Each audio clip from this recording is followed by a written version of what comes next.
नमस्कार दोस्तों, मेरे channel real life and DIY में आपका स्वागत है। आज की वीडियो में मैं बताऊंगी कि होलिका दहन की पूजा में किन किन सामग्रियों की आवश्यकता होती है। बहुत सी जगहों पे होलिका दहन की पूजा महिलाएं नहीं करती है, पुरुष ही करते हैं। साथ ही ये भी बताऊंगी कि किन किन लोगों को होलिका दहन नहीं देखना चाहिए।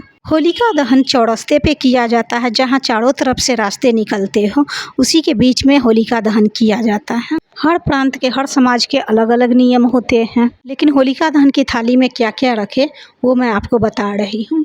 पूजा के लिए 1 लोटा जल ले, किसी भी कलर का गुलाल ले, फेरी लगाने के लिए कच्चा सूत या कलावा ले, कपूर धूप बत्ती ले। कपूर थोड़ी ज़्यादा मात्रा में ले, ताकि जब होलिका का दहन हो उस समय कपूर से अग्नि ज़्यादा अच्छी तरह से प्रज्वलित हो पाए। 1 सिक्का ले। सिक्का आप अपने बच्चे के ऊपर या पति के ऊपर से 7 बार बार कर होलिका दहन की अग्नि में डाल दें। इससे सारी बुरी नज़र दोष समाप्त होंगे।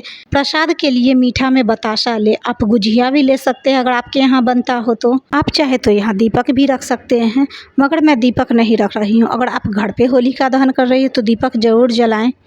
गंगा जल रखें, फूल रखें, आपके पास जो भी फूल है वो फूल रखें। पंचमेवा रखें। पूजा के लिए हल्दी और आटा रखें।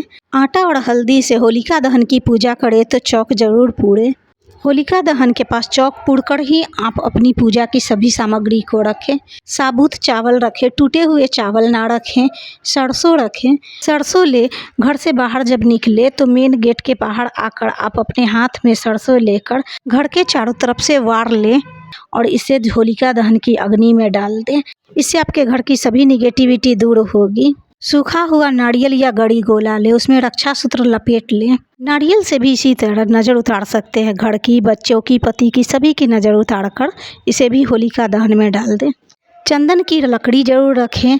थोड़े से भी चंदन की लकड़ी खरीद ले, लेकिन चंदन की लकड़ी ज़रूर रखनी चाहिए। आपके यहाँ अगर गोबर के बड़कूले बनते हैं तो आप उसे रखें, हमारे यहाँ नहीं बनते, इसलिए मैं यहाँ पर गोबर के उपले रख रही हूँ। मेन बात ये रहता है कि इसमें ईंधन जरूर रखना होता है, चाहे आप लकड़ी रखें, गोबर के उपले रखें, या फिर आपके यहाँ बड़कुला के माला बनते हैं तो उसे रखें, लेकिन ईंधन जरूर रखनी चाहिए। होलिका दहन की पूजा में नए फसल जरूर चढ़ाए जाते हैं, जैसे गेहूँ की बालियाँ, चने की झाड़ आदि चढ़ाए जाते हैं। मुझे अभी नहीं मिले हैं, लेकिन मैं होलिका दहन के दिन जरूर चढ़ाऊंगी।